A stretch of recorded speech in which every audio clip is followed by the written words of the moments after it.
Good morning, good afternoon, and good evening, and welcome to AMJ Radio Live on Spaces, a weekly conversation hosted on X, the platform formerly known as Twitter, at your very own at AOM Connect. Tune in to AMJ Radio Live every week on Wednesday at 11 a.m. Eastern.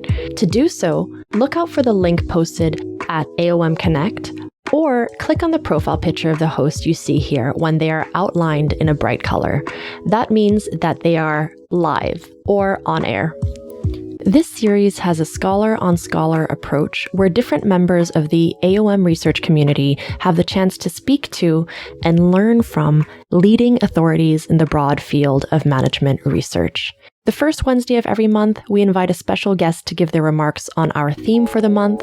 We recently had guests like Joanna Meyer speaking about Grand Challenges Research Today, as well as John Joseph speaking about decision-making research today. Look out for the link in our bio for the full list and past recordings of our many, many distinguished guests. The second Wednesday of every month, we hear a teaser of The Lit Review, an incredible podcast diving deep into a recent AMJ paper hosted by Sekou Burmese. The fourth Wednesday of every month features an actual AMJ editor. We get to find out a fun fact about this editor, their expertise, what it's been like serving as an editor at the Academy of Management Journal. And I haven't forgotten the third Wednesday of every month. The third Wednesday of every month is interactive and open to being shaped by you. Look for the form in our bio to submit your ideas for guests, to nominate yourself, to suggest formats for this weekly conversation. It's just past 11 now, so let's open up the conversation. I am Dr. Netra Pan. I'm a lecturer in entrepreneurship at Bayes Business School, formerly known as CAS. And I'm so glad to be joined today by Professor Christopher L. Tucci. For those of you who aren't aware, Professor Tucci is a professor of digital strategy and innovation at Imperial College Business School, and he's the co-director for IX, Imperial's new campus concept centered on AI and machine learning, data, and digital. I cannot read Chris's bio because it is way too long, but we're really excited to have Chris here to talk about platforms research today. Platforms is the theme for the month, and we'll also share a few questions about his new role on the AOM Board of Governors and his editor role at the Academy of Management Discoveries. Welcome, Chris. Thank you very much. Thanks a lot for having me. Chris, so this session is called Platforms Research Today. So I'm going to put you on the spot and ask you to tell folks, what are platforms? Okay. Platforms basically, the simplest explanation is a two-sided or multi-sided market. Normally in business applications, we tend to think of these multi-sided markets or two-sided markets as being controlled, dominated, or orchestrated by a company. It doesn't necessarily have to be that way, but in management research, we usually think of having some kind of orchestrator who's trying to so-called incentivize different parties to participate in a multi-sided market. Wonderful. Thank you. And I bumped into you at AOM, at the Academy, also recently bumped into you at SMS's annual conference. And platform seems to be growing in terms of scholarly interest. Why do you think there's so much interest in platform research, and what kind of research questions might emerge if we take a platforms lens? Okay, let's take each part of that one bit at a time. Why is there so much interest in it? It's an interesting phenomenon, and the idea is, there are some anecdotes out there where we can say that there are certain companies that seem to have done a very good job transitioning to or starting with sort of a platform model. For a variety of reasons, I'm not convinced these are great businesses that are super profitable businesses, but, we're all hearing stories about Uber and, Airbnb, Apple, with the App Store and so forth. And I think that's what grabbed people's attention in some ways. It's an interesting thing. And people always said, oh, look, Airbnb doesn't own any, hotels or whatever. And so I think this is what sort of captured people's imaginations. Just a comment on that, Chris, because you have an annals paper on business models, and that's another topic that's near and dear to your heart. So essentially, platforms has emerged as being part of a business model that has attracted, for example, VC funding and been part of the companies that have grown immensely in the last decade. So these are part of the anecdotes that make it interesting to both practitioners and scholars. Is that what you're saying? Definitely. And yes, you're right. It's not just even about academics caring about these things, but apparently, there's a lot of money going into it too, from an investment point of view, both from companies and from venture capital and so other kinds of investors. So I think that it's grabbed our imagination, but it then, to get to your second point, I think that we love platforms. Everybody loves platforms. And as Michael Cusimano and Annabelle Gower said, a platform doesn't make a bad business into a good business. And there are a lot of reasons, why I'm a little slightly skeptical to say that not every single business should be a platform business. And I think this is when you say, what are some of the things that we should be studying more, or we should care about from a management academic point of view? I think this is exactly the boundary conditions of these things. I don't know about you, but when I'm teaching, entrepreneurship or design thinking, sometimes I actually have to say, hey, guys, no platforms. Because everyone's just obsessed of I'm going to make an app, and then people in the same building will be able to do babysitting for each other, and it's going to be amazing and profitable, and yet that's probably not going to be a very profitable business. There's no barriers to entry. There's no switching costs.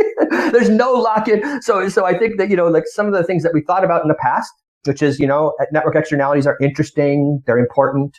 Now we have data network effects because there's a lot of data processing going on.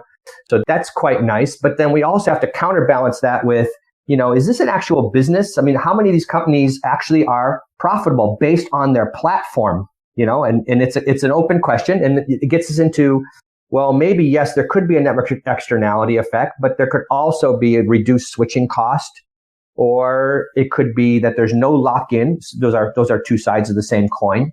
I think there are a lot of things going on there that we should care about, and we should try and differentiate sort of, I'm going to be the Uber of aluminum foil or something like this, and we should, and we should definitely, that's probably not going to be a great business.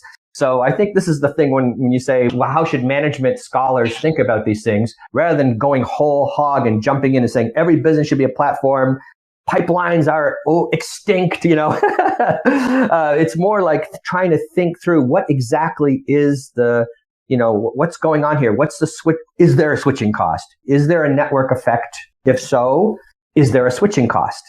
Is there a real advantage to having a jump in terms of data analysis and data processing? So I think these are the kinds of things I think are quite relevant to platforms today. Absolutely. So having an online platform, a website, an app doesn't guarantee either value creation or value capture, right? And in many ways, I guess if you're looking at our master's students or undergraduate students at Bayes Business School, definitely I find that the students are even making life doubly hard for themselves because they have to get that first user.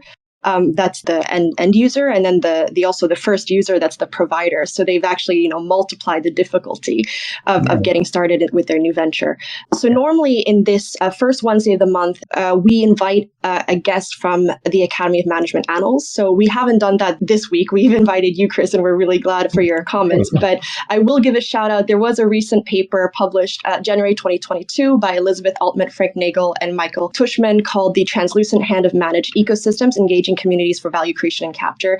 And so they do provide an overview for those of you who want to look more into this. That's really interesting. And by the way, I don't discount the value creation part at all. Actually, almost all of these are actually creating value, but the value capture part is I think the quite tricky one here when you're thinking about, adopting any kind of platform model. That's my take on that. To be continued. I encourage folks to send us DMs and comment in the Twitter thread. I'm going to have to move on, but I think this is a related point. So, Chris, you've also been an editor at Academy of Management Discoveries for some time, and this journal is particularly interested in new phenomena that hasn't been, well explained by management theory. So, can you tell us a little bit more about your time at AMD and why you think scholars should consider that? Well, there are a variety of reasons. I'm not currently an associate editor anymore of AMD, but I was for a few years there, and I was very enthusiastic. I still am very enthusiastic about this journal because I feel like we have to have another outlet for phenomenon-driven research, for measurement research, and for, taking new ideas and trying to say, okay, there's not a lot of theory that explains this, so what can we do about that?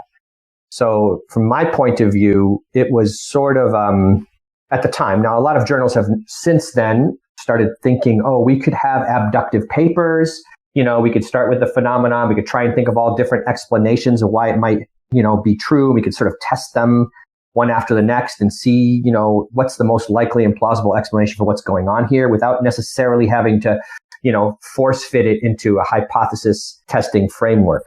And I think that AMD was probably a catalyst for other journals to also start thinking that this is a valid contribution to science. If you think about it in other fields, such as medicine or whatever, people didn't have to make hypotheses about smoking, what are the mechanisms there?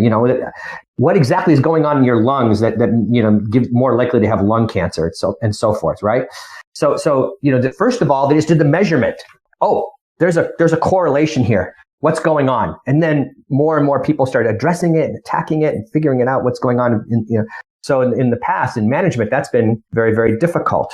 And furthermore, I should say, I don't blame people for wanting to, sometimes referees suggest, know what, this is not a good framing. You should make a hypothesis. The referees have read the paper and then they say, I don't like the way your hypotheses read. I don't think that's a very good theory to use. So why don't you change the theory? So it's not always about the authors, hypothesizing after results are known. But sometimes actually even our system, which is, the referees are even suggesting new hypotheses and they know the results and the authors know the results.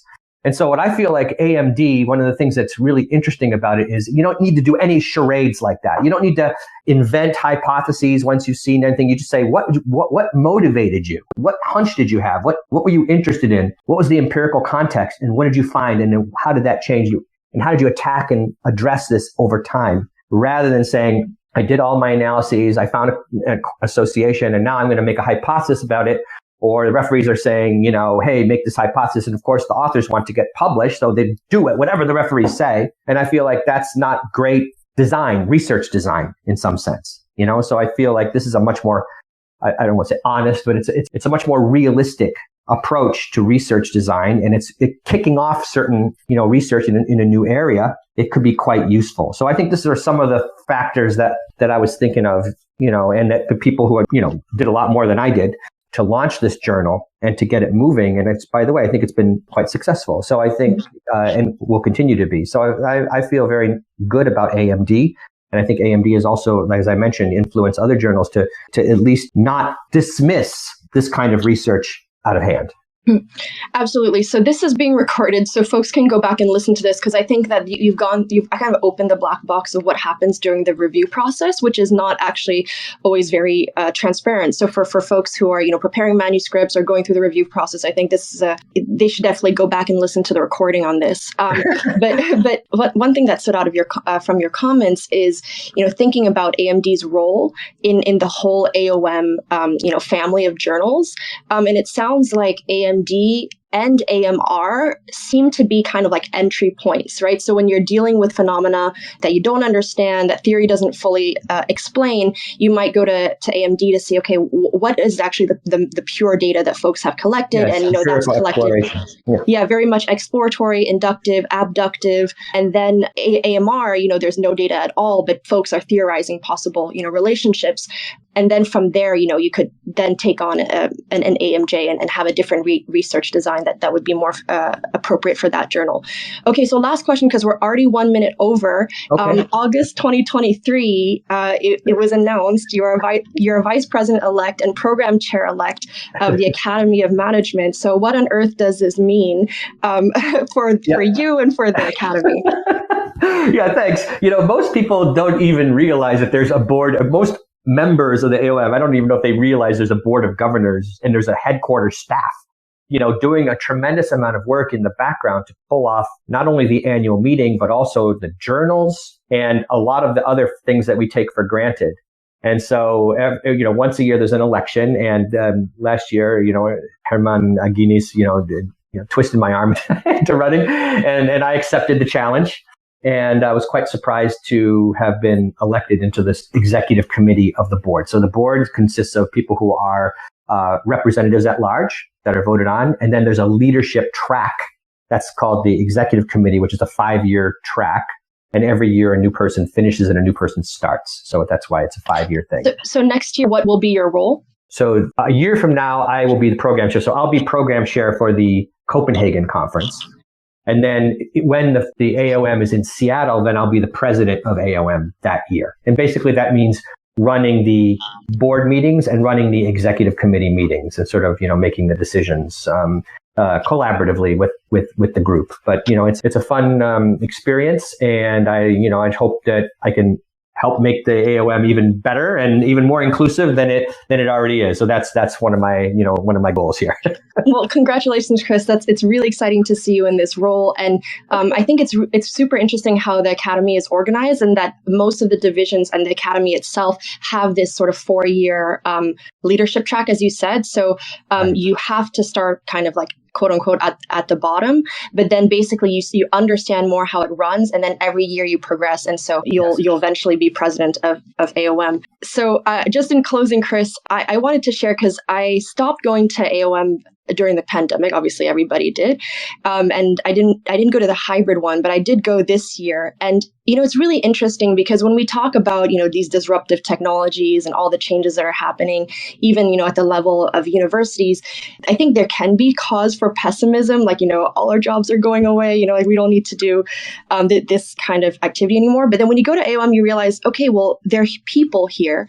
The Academy is made up of people, and folks are, interacting, learning, exchanging, collaborating. And I think that, this is one of the institutions that really represents, our profession. So I want to thank you for your service and give you just a platform for closing thoughts. No, thank you very much. I appreciate it. And I also appreciate your thanks. I agree. I mean, it's been 10, 15 years. People have already predicting, the AOM is going to disappear. The AOM is going to have 5,000 members or people showing up at the conference. And there's a lot of interest, and people want to get together. They want to network. They want to learn and attend sessions and see what's happening in the field. So I'm not so pessimistic about it. I think we can continually strive to do a better job and meet the members' needs wherever they are in the world. So that's something I'd like to think about myself. So thank you very much for the invitation to pontificate a little bit about platforms, abductive research, and the AOM Board of Governors. Well, thank you so much, Chris, for joining us. And as always, we welcome your questions, your feedback, your comments. Go to @AMJ Radio Live, and you'll find the form linked in our bio. And you can also DM or add us at any time. So thanks again, Chris, for joining us. And again, thanks to the folks at the Academy for hosting us at AOM Connect, and see you next week.